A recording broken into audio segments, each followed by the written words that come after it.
Hi guys, and welcome to this week's Wake Up CX. This week's all about being prepared. Now, we all know that preparation makes life easier. But despite this, we still often try and juggle things real time and cause ourselves particularly complex problems.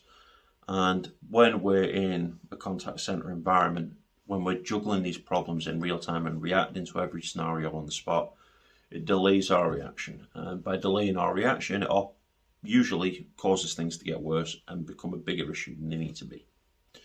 Now, I spent years working as a business planner and a resource planner, which meant I saw this first time daily. And despite how many times it happens, for some reason, it takes us that long to kick into the mindset of we need to actually get ahead of things and prevent it, because it seems to be that we get in that process where we fix the problem, we maybe apply a plan for the next 3 months. And then once that 3 months is up, we're like, oh, we probably should have done another 3 months, but we haven't. Things start to slip off the radar a little bit. You get a little bit too comfortable and things start to slip. It's normal, it happens a lot, but we can address this by being a little bit more prepared. So I'm going to provide a scenario based outside of a contact center to begin with. So my goal this year was to lose some weight, get in better shape.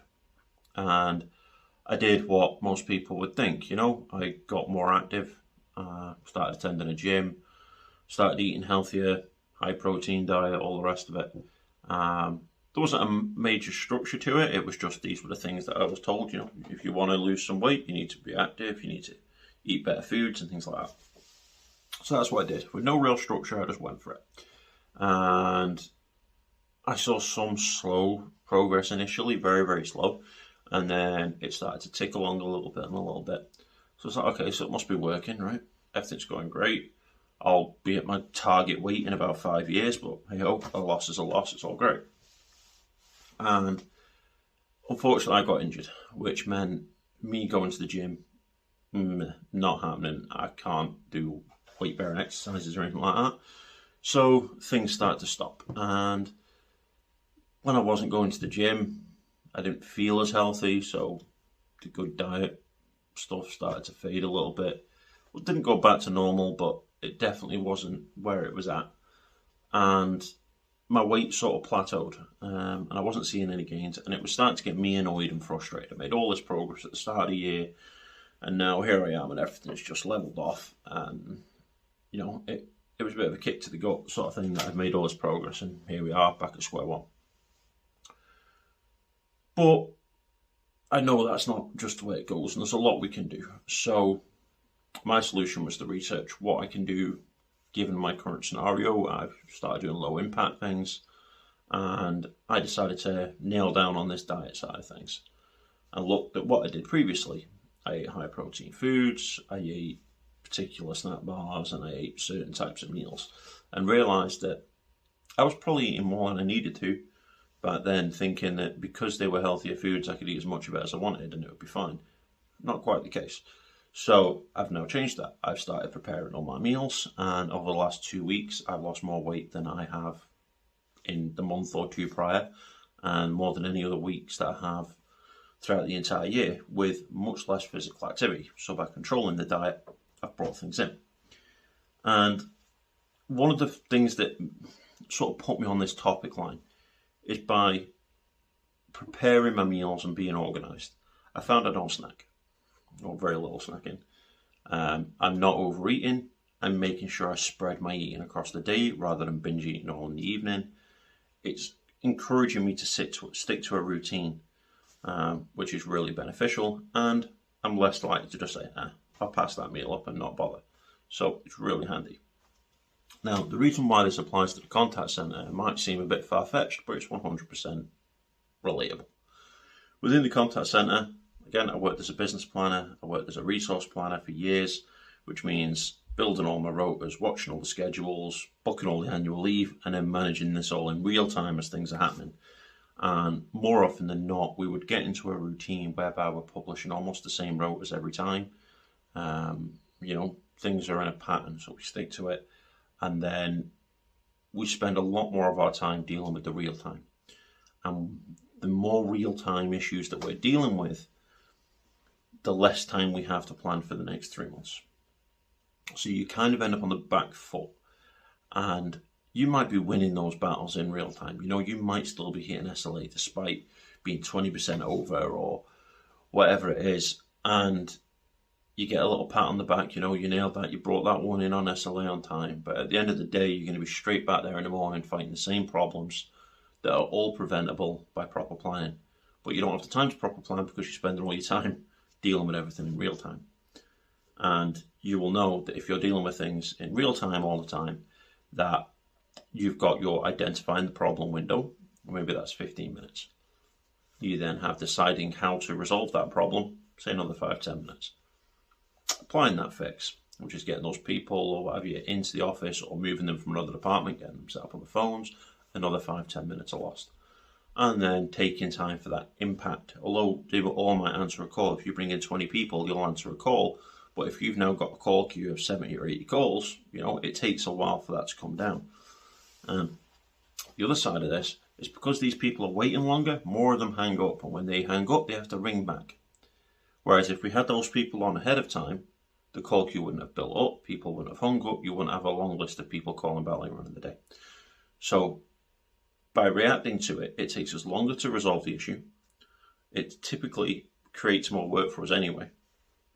And ultimately, you end up doing twice as much as you ever needed to.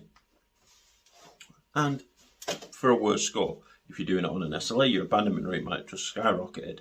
And you might just bring it under the cusp, but if you were ahead of the game, you can smash that in half or something like that. And that's what it all comes down to. It's about being prepared and getting ahead of things. If you're working in a contact center as a resource planner or a business planner, and you're looking at forecasts, don't just build your forecast based out on, this is the historical trend. This is what we've seen now. Build in contingency plans.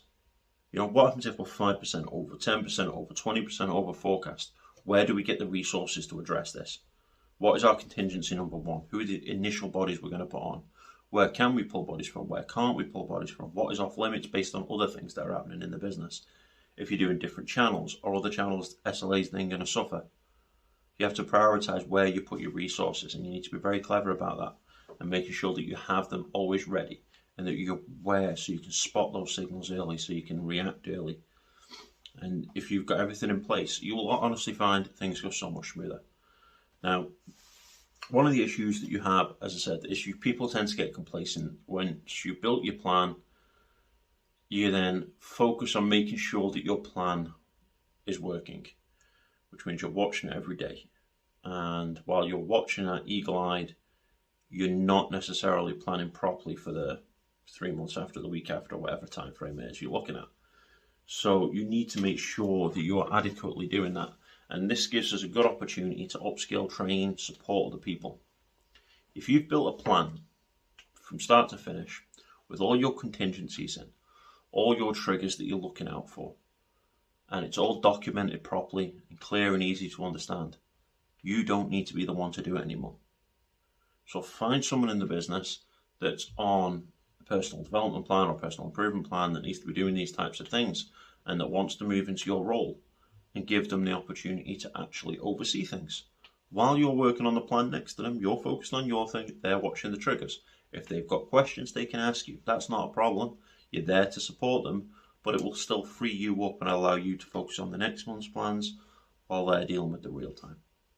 If you've got other people in the business, maybe it's a team leader or an ops manager or something like that, that's got a bit of free time, get them supporting it. It's a good opportunity to see the inside of what you're doing daily. They can start to ask questions about anything that they don't understand, and it's an insight into your job role. Just like as a business planner, resource planner, you should also have an insight into what a team lead is doing. You need to understand the conversations they're having with staff. You need to understand the feedback that's coming back off the floor. It's helpful if we all have a holistic view that everyone's work is intertwined. So encourage people to see it, and don't try and do everything by yourself, because it won't work. You'll carry far too much weight on your shoulders. You'll burn out. It's not worth it. So plan, prepare, and then include other people. And that's how it'll end up working. How do you currently handle this type of work? And are you letting tech do it all for you? That's an important question. A lot of these skills now are getting handed over to tech, and very few people are still left know how to do it. And if you don't know how to do it, what do you do when the tech breaks? So make sure that you are keeping these skills fresh and topped up in your mind. I hope you've enjoyed this week's episode, and I'll see you again next week.